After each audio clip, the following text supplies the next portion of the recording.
tonight we have victory? Is there anybody out here that's with me on tonight to know that we have victory over our circumstances?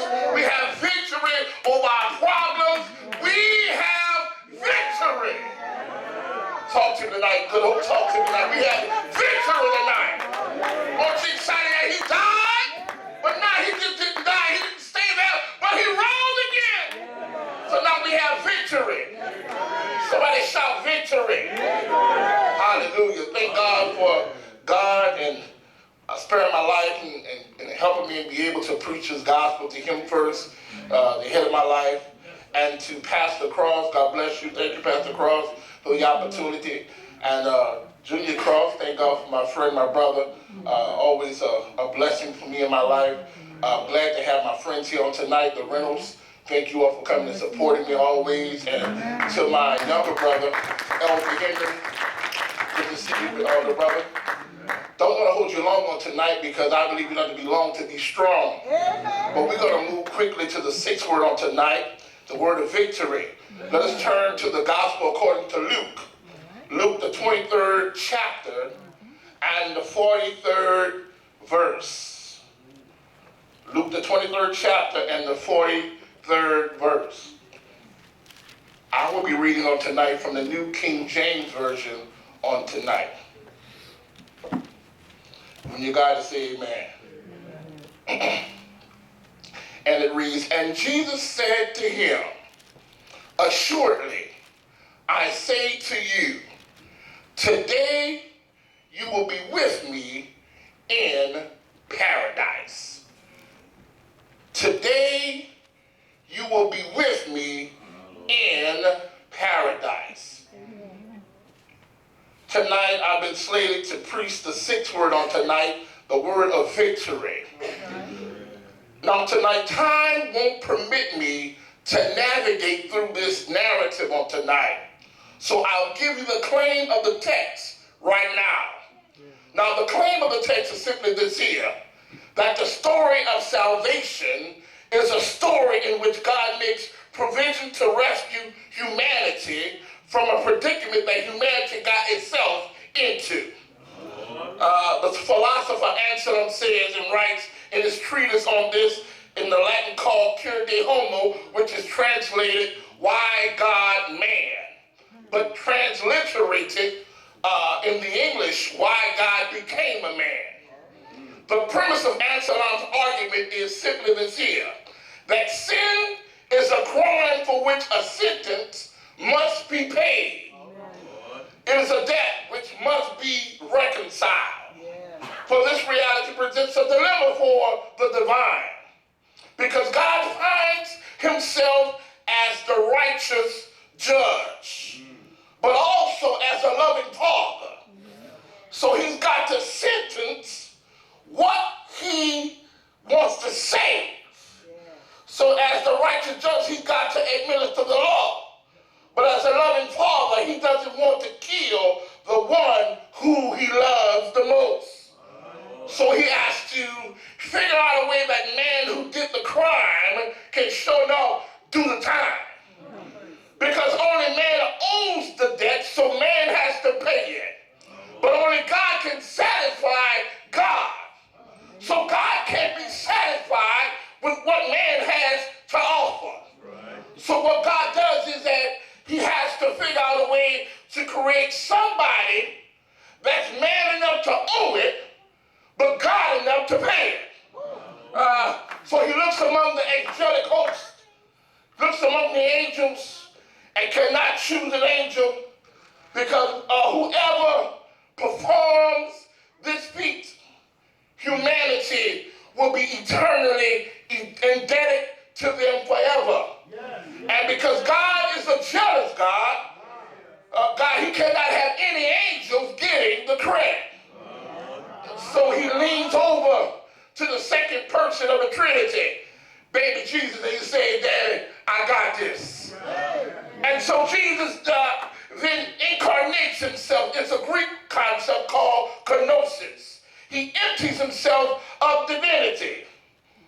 Yes, John decides this in John 1 where he says, in the beginning was the Word. And the Word was with God, and the Word became. Because when you become, you don't stop being. So he became flesh and never stopped being God. So God then performs what theologians call a hypostatic union, where he takes two natures and put two natures into one person, and without the natures commingling together. Because if the human nature touches the divine, it is no longer all human anymore. And if the divine touches the human, it is no longer all divine anymore. So he puts two natures in one person, calls him Jesus, and sends it to an old rugged cross. So now I understand what the writer of Hebrews meant when he says, we have not a high priest that cannot be touched with the feeling of my infirmity. He's man enough to relate, but he's God enough to get me out of my situation. Yes. He's man enough to know what I'm going through in life. But he's God enough to grab me by my hand and to pull me to safety. Come on, now, is anybody in there that God has rescued you a time or two? You were sinking deep in sin, far from the people shore, but the Master. He reached out his loving hands, grabbed you, and pulled you to safety. And he does all of this, people of God, to serve a guilty criminal. Does all of this to get us out of the predicament we sure enough got ourselves into. Now the power in this passage here is not what Jesus says. The power in the passage here in Luke is who Jesus said what he says to. He extends an eternal invitation of existence to a man that's on a cross he put himself on. Did you hear what I said on tonight? He offered a way for a man who should have stayed. And I guess we don't see ourselves on tonight here in the text. But that's you and I on the cross. We sure don't belong there. Yes. You're in the text on tonight. I'm in the text on tonight. We're all in the text tonight. Jesus extends an invitation to an eternal existence to a man who deserved to stay on the cross. Jesus has been innocently convicted, but this man deserves to be there by his own admission. Then in verse 41 he says, we deserve to be here. Life did not put him there. People did not put him there. The devil didn't do it. This man's cross was a consequence of a choice that he made. And remember, every choice is pregnant with the potential to produce a season. And some seasons we live through is because we become intimate with the womb of arrogance. And now we've given birth to a season that we wish we want to get out of quickly. This man is living in a season that should have cost him his very life. But Jesus hanging on a cross leans over and tells him, this here, stay tuned, is to be continued. He said to this man that this day you will end up with me in paradise. He says, this here is the stay tuned situation. Stand by, because you will meet me this day in paradise. Let me tell you what leaped out at me in the text. Jesus extends this invitation to the man. And he did not even ask the man if he was guilty or not. It didn't matter. Yes, sir. Good on listening on tonight. He didn't bother with trying to see whether he was right or wrong. Did you hear me on tonight? Yeah. It did not matter. I said he extends the invitation to a man and did not even ask the man if he was guilty. Yes, sir. Yes, sir. I've come to realize that only warped, religious, pseudo, and immature Christians want to know if you are guilty or not. They want to know what you did, where you did it, who you did it with, what time you did it. But God doesn't care. He said, it doesn't matter if you're guilty or not. I love you anyway. It doesn't matter. Doesn't matter. But Jesus doesn't even ask the question because at this point, it doesn't really matter. The blood. Yes, you know the blood. Yes, sir. The blood they give us strength from later day. The blood has already been shed. The sacrifice has already been made. And the blood has already closed the case on tonight. He said the blood. You've been blessed. You've been healed. You've been delivered by the blood. Yes, sir. Yes, sir. Where were you? It doesn't matter. Who'd you do it with? It does not matter. How many times did you do it? It does not matter. The blood! Somebody shout the blood on tonight. Don't you sit there with your Sunday morning smiles on? You've been through some stuff, a time or two. You've been in some places that you should not been, but the blood kept you. The blood kept you. You didn't have sense enough to keep yourself. The blood was there, covering over your head. I remember I was a young boy, a young teenager. God rest my mother's soul. I used to go some places, man. I'd have been in some places, Doc, and my mother prayed over me before I left to go to the club. And when I got home, she would take the oil and anoint my head and pray the prayer of protection. And man, I've been in some places, Doc, where the bullets are above my head and I'm on the floor. And I said, Lord, if you just let me get out of this, you let me get past, I'm going to come back again. I lied. I was there the next night. But I said all that to say the blood. The blood kept me when I did not want to be kept. Somebody said the blood. You don't know that Jesus, yes, Jesus, he specializes in erasing the evidence. Yes, he does. On the night he was betrayed, Peter committed a crime. He assaulted a Roman official by cutting off his ear. So God takes the ear, picks it up, and places it back on the Roman official's head. So that if they want to charge Peter later on, they can. Why? Because the evidence has been erased. Oh, shucks. Listen, somebody in here, you were sinking deep in sin, far from the people's shore. You was in some mess sometime, but God erased the evidence in your life. You haven't always been good. You haven't always worn a chapel cap.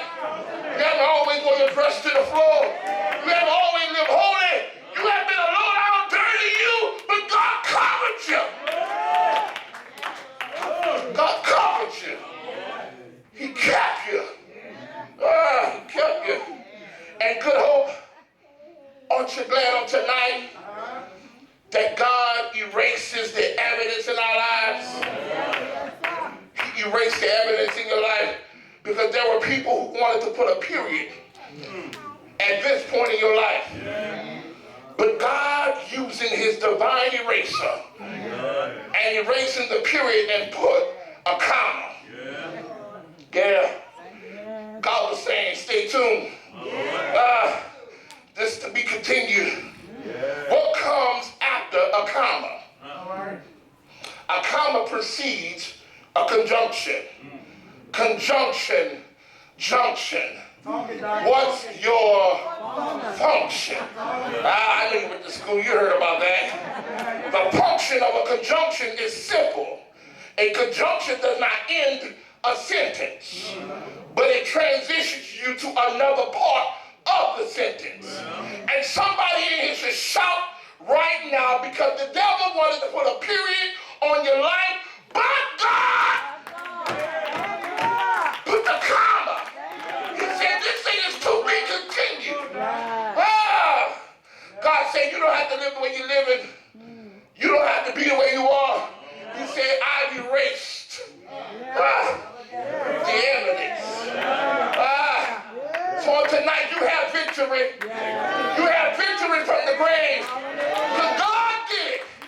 He erased the evidence. Touch your neighbor and say, neighbor, I have victory. Victory over my situation. Victory over my problems. I have victory. No matter what I'm going through in life, I have victory. For my God, your God, the ultimate one. Jehovah Jireh, Jehovah Nisi, Jehovah Shalom. He erased the evidence in my life. And if nothing gets you excited, you should be excited that God did it just for you. He did it just for you.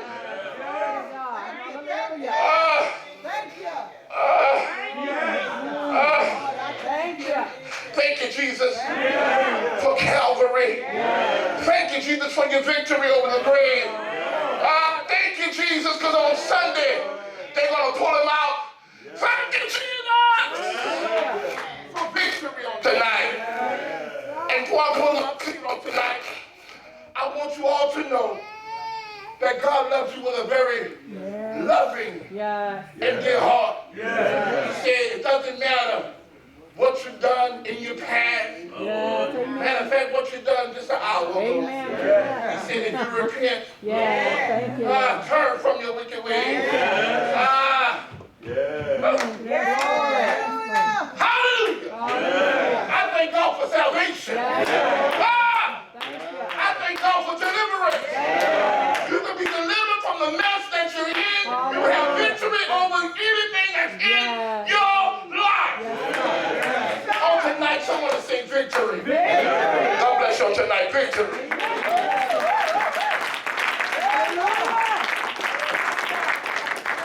Amen, amen. Amen. We have the victory. Amen. Amen. And through the shedding of his blood. Amen. Be no remission for sin. Amen. Thank God for our brother. Amen. Amen. Amen. Truly the word from God on tonight. Amen. Amen. Amen. Through the blood. Amen. The blood, we had a victory. Amen. Yes.